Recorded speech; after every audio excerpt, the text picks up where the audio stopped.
The next talk is Predictive Models for Mean Entropy Estimation by John Kelsey, Kerry Kay, and Benton Sones Turan.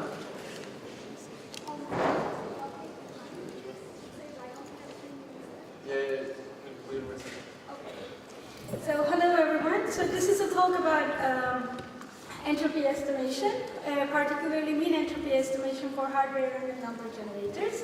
And this is a joint work with John and Kerry. This is a product of a work that we have been doing at NIST about a standards work, which is about random number generators. So I'll talk about a little bit about cryptographic random number generators, the standard that we work on, NIST special publication 890 series, and the new framework that we propose here to estimate entropy based on predictors. And I will present some experimental results that uses simulated data and real noise sources. So yes, we need random numbers for cryptography to generate secret keys, IVs, nonces, or solves. And we have great cryptographic pseudo-random number generators based on strong cryptographic primitives. It might be hash functions, block ciphers. They are enough to generate random values. However, of course, they need some seeds. We need some seeds to initiate these random number, these block cipher-based or hash function-based pseudo-random number generators. And that's why we need the entropy sources. Entropy sources are based on physical events. It might be some user-supplied entropy like mouse movements or some terminal noise. And however, the outputs of the entropy sources are usually statistically weak. Here I'm thinking about the noise sources, not the big entropy sources that include some cryptographic conditioning.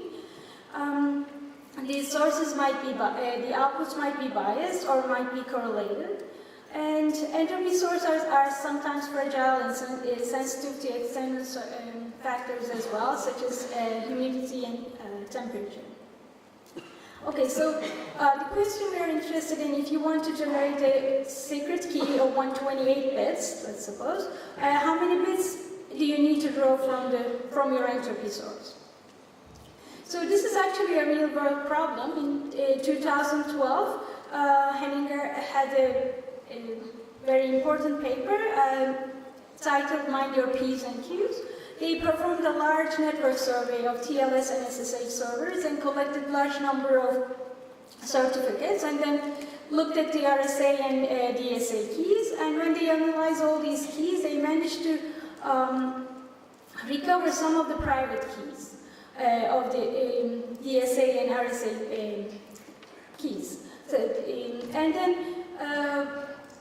this was due to a couple of factors. Some of them were using manufacturer's default keys, but the main another reason was there were low entropy while generating this secret keys. So, what is entropy? It's a measure of amount of information in your message, and we have different types of entropy measurements. It can be the first described was by Shannon. It was about the compression of the algorithm, compression of your message. And there's also another definition by Renyi, which is a family of information, family of entropy estimation. Here we consider mean entropy, which is the smallest value that a Renyi entropy can take. And it is the most conservative entropy estimation that we can use, and we think it's the most suitable for cryptographic application. And there are a lot of entropy estimation techniques, like plug-in estimators, which are also known as maximum likelihood estimators. And there are methods based on compression algorithms, etc. And however, it's a challenging job because the entropy is actually based on the underlying probability distribution. However, in most of the cases, we do not know the exact probability distribution, and sometimes the samples are not independent from each other, and in some of the cases also the distribution also changes over time. So Underestimation and overestimation entropy has some problems as well. So if you underestimate your entropy, this brings you some performance disadvantage. And in some cases, we see that sometimes it takes very long time to generate a secret key, and then sometimes the application just says, okay, this entropy source is not providing me any randomness, I'll go back using a pseudo-random number generator. So it also has some security problems as well. Overestimation is not that bad, but still it, overestimation is worse, because if you think that you have 128 bits of entropy in your key and you end up having 30 bits, then it's a lot more predictable than you think. So these are the special publication that we work on. So it's the 890 series. It has 3 parts. It's 90A is mostly related to deterministic random number generators. It includes the RBGs that based on hash functions and block ciphers as well. 90B, which is I mostly work on, is about the entropy estimation of hardware through the random number generators. And C is like a glue between 90A and 90B, where it tells you how to combine a pseudo-random number generator with an entropy source. Okay, so this is an entropy source model that we use in special publication 90B. So we have a noise source, that's all the source of the randomness. We have a digitization where we obtain zeros and ones from this noise source. In the new version of 90B, we will allow very minor pre-processing to obtain the raw data, which might include some decimation of the output or some one-nomen unbiasing. And so the output of the bots, including the noise source, is the raw data. We also have help tests and optional conditioning function. These conditioning functions might be cryptographic, might include so that the output of the entropy source has better statistical properties. But the randomness, the entropy comes from the noise source. Everything else is deterministic. So if you design a random number generator and want to comply with the Federal Information Processing Standard 140-2, you first analyze your design, something similar to the previous talk, and then just prove that your random number generator really has some randomness in it, and based on a physical event. And then the labs check this noise source and then understand what you're saying in this submission document. And then they start generating raw data from your entropy source, 1 million sample, and then try to estimate entropy using just looking at the output, and based on the tests provided in 90B. So for validation purposes, of course, unfortunately, this estimation process cannot be very complex. There are time and cost considerations, and it shall not require expert knowledge of the internals of your hardware random number generators. And we want any two validation labs to provide the same entropy estimate for your design. So we want it to be as deterministic as possible. Okay, so current draft of 90B, which was published in August 2012, includes 5 estimators for non-IID sources, where the sources do not follow this independent and identically distribution assumption. These tests are designed by NSA.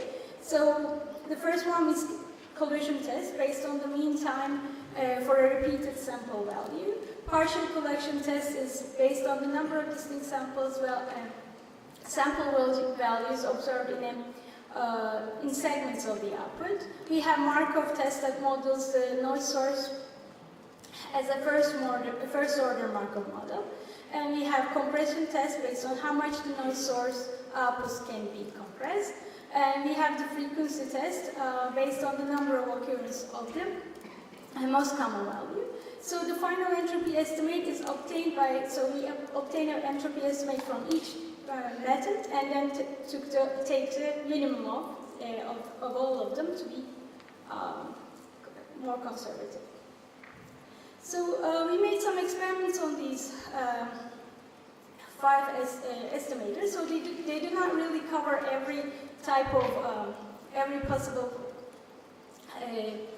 input. So we see that sometimes they fail to catch higher order Markov models, and sometimes they underestimate when the probability, when there are a lot of probability levels. So we observed this while testing a discrete approximation of a normal distribution.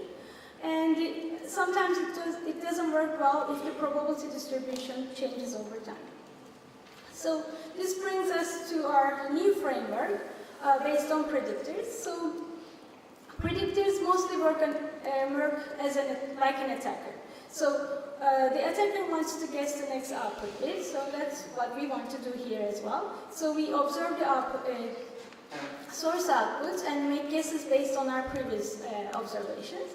So we initialize a predictor model, predict the next output bit, and see whether it's correct or not. Based on the result, we update our current model and then repeat this. So this predictor approach complements the previous 90B suite without significantly lowering the estimates, because here we are the things that the estimators that we obtain from the predictors are usually a little bit higher estimates because we're trying to predict the sources. If we can, the more we can predict correctly, the less entropy the source has. It makes more sense too. So there are 2 ways to estimate the probability of predicting the next output. So we looked at global predictability and local predictability. Global predictability is like the proportional correct guesses over a long period of time. So this captures the attacker's ability to guess the next output on the average. And we also look at the local predictability. So this is the probability of guessing correctly given the longest run of correct guesses over a long sequence. So sometimes the random number generator might fall into a more predictable state, and then we want to use this information as well to use it as in our process. So we use a higher probability that we obtain from local and global predictability to estimate our entropy, mean entropy. So in the original 90B approach, there was the approach of using 99% confidence interval. So in the previous approach, they obtain a p-value, then construct a 99% confidence interval for the probability value, get an upper bound, and use this upper bound to be more conservative. That is the same approach we used for predictors, just to be fair in comparison. So let's assume you make a prediction of 0 and then find out the raw data is 1, then of course your guess is not correct, and then you repeat it, and every time you make it, you observe the raw data output, you update your model, and then you have obtained the last sequence of 0, 0, 1, 1, 1, 1. So global predictability is about number of ones over the total number of guesses, and local predictability is about the size of the longest run of correct guesses. So the calculation of probability is a little bit complicated in the local predictability, but you can check the paper about that. So we have presented some single predictors. The first one is LZ78Y, which is based on a compression algorithm. So this is the most common sample that follows value according to a dictionary, which is generated using your source. And we also have a most common in window estimator. It's very simple, just finds the most common sample in your last W observations. Markov model with counting, it just forms a lot of Markov models, and that follows the last n values. A single lag is also a very simple predictor. This is the sample value. Your prediction is your sample value that appeared n observations back. So if there's a periodic behavior of the known source, this is the predictor that will give you an alarm. Whenever it makes sense to take averages of your samples, it's not always the case, but if it's the case, you can also look at the moving averages to predict your next output. And also D1, the prediction based on D1 is based on the difference equations of the most recent observations. Okay, we also defined ensemble predictors. That these contain multiple instances of the same of a single predictor, but uses different parameter values. For example, in the Markov model, you can use different depths of the Markov model, and you can keep a scoreboard for each of the model that you have, and then your prediction is done based on the model which has the best performance so far. So you update a scoreboard for each of the model that you have. The model that performs best is used to guess the next output. So we have made some experimental results on this, and here we have generated some discrete uniform distribution, the outputs based on discrete uniform distribution. So like these are the IID sources which, when all the samples have this equally likely. We also use discrete near uniform distributions. These were used a lot during the NSA original paper. And this is an IID source where all the samples have equal probability except one, which has a higher probability. And the other distribution that we use is normal distributions rounded to integers.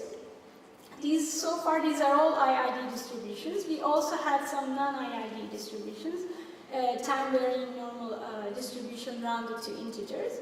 So this is a non-IID source where the samples are drawn from a normal distribution, but the mean of the distribution changes over time and follows the sine curve. And we also generated outputs from a Markov model.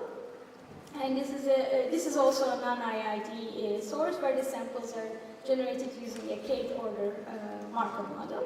So the good thing about testing based on these simulated sources, because we generated the outputs, we know the distribution, and therefore we know the exact entropy that we're looking for. So we can, when we compare it to the 90B, previous 90B results and their performance of our predictors, it's easier to predict, it's easier to see our performance. So we use two measures to compare the performance of our predictors. One of them is mean squared error, and the other one is the mean percentage error. And as you can see, in the second column gives the previous 90B estimators. This is taken the overall, so we have constructed long sequences, and then after, I think 80 times, and then this is taken over the average. And as you can see, the mean squared error values for the predictors and for the previous 90B outputs are a little bit different. We have a significant better results in the predictors. And for the again, if you look at the mean percentage error for 90B and the predictors, the errors are a lot less too. Okay, so we also wanted to look at the real-world sources. We were able to get some outputs from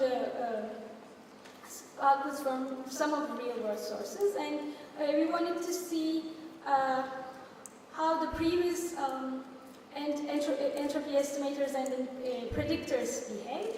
But this is a little bit harder to interpret, this table, because here we do not know the exact values of the entropy for the random for the sources. So as you can see, for this source is based on some time stamping random number generator, which uses timestamps. And as you can see, this lag predictor catches some kind of a periodic behavior in this source, which we couldn't see in the previous 90B test. It is also similar with this UBLD case. And for 3 of these real-world sources out of 6, we managed to find that the actual entropy is less than what we get from the 90B estimators. So what is the takeaway from this presentation? So if you're a designer, so if you want, you can have the best effort to understand the behavior of your noise source, but it might not be successful. It's a really hard job. And then, this is an independent test of unpredictability of the source that can help the designer to recognize their errors if they have done any. So if you know the behavior of your entropy source, but cannot really get to the underlying distribution, you might have some relationships, but you can use this to develop your own predictor and use it in this framework to estimate your entropy. And if you're an evaluator, like a testing lab or an independent evaluator, if you want to try to decide how much entropy per sample this source has, and then you can use these framework to just double check the results, double check the claims of the designers. And if you're a user, also a developer making use of one or more noise sources, you can use this tool to verify any assumption made by the designer. So, okay, I think that's all. Thank you.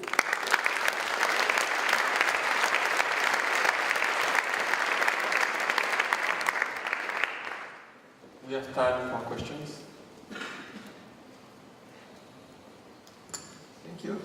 In the German certification scheme, this relies on the AS31 for physical random number generators. We discussed about it yesterday noon.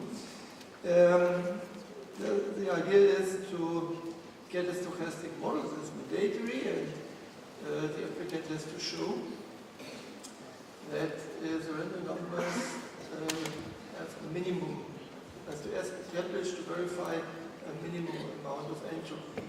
It means in the very end, in that process, attack efficiency is a little bit overestimated because the entropy is underestimated, the lower bound. If I understand your approach correctly, you go in the converse direction. That means you try to attack, which gives some upper bound for the entropy. Of course, if you are successful with your attack, there must be a lack of entropy. And okay, now you apply several black box predictors. Now assume that you take the output of a linear feedback shift register, or maybe more realistic, the output of a physical noise source where are some, let's say, hidden dependencies over several steps. would this be detected by the detectors? Yeah, this is a nice question. So this work is not an alternative to looking at the design and what was done in the previous paper. It's not an alternative to this. You might have a pseudo-random number generator, a counter with a block cipher, and these sets will never detect this. So once you start the process like this, you look at the internals of the algorithm, the designer analyzes it, comes up with an entropy estimate, and takes it to the lab, and the lab goes over the document, checks it, and if they are satisfied with this result, and then after that we use these tests. This is like a sanity check. I mean, these predictors give you an upper bound, that's correct, and the 90B estimates previous estimates were sometimes giving you underestimates. So this doesn't really hurt you if you do a lot of more tests, but this is a framework where you can, as a designer, if you know that your samples are correlated, and there are some periodic behavior that you can detect, but you cannot find the underlying distribution, that's where you can use this framework. I mean, if you have if you look at the digits of pi, these will not give you these will not say that the entropy is 0. They will say that, okay, you have entropy of this value. So this is more like a complementary work. It's not to replace what you have been doing. Okay, I understand that. Second question, if it is allowed. Let's consider the RNG, which was presented in the talk before your talk from Patrick Adapte and others. And what would be the information he had to give to you? So, all we need to test with the current suite is just 1 million samples. And then we just get the output and put it in a black box test.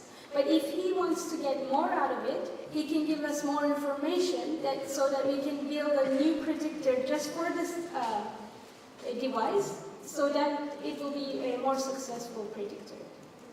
So the more information we have about the predictor, the more we can put in the predictor itself, the better the entropy estimation will be. Thank you.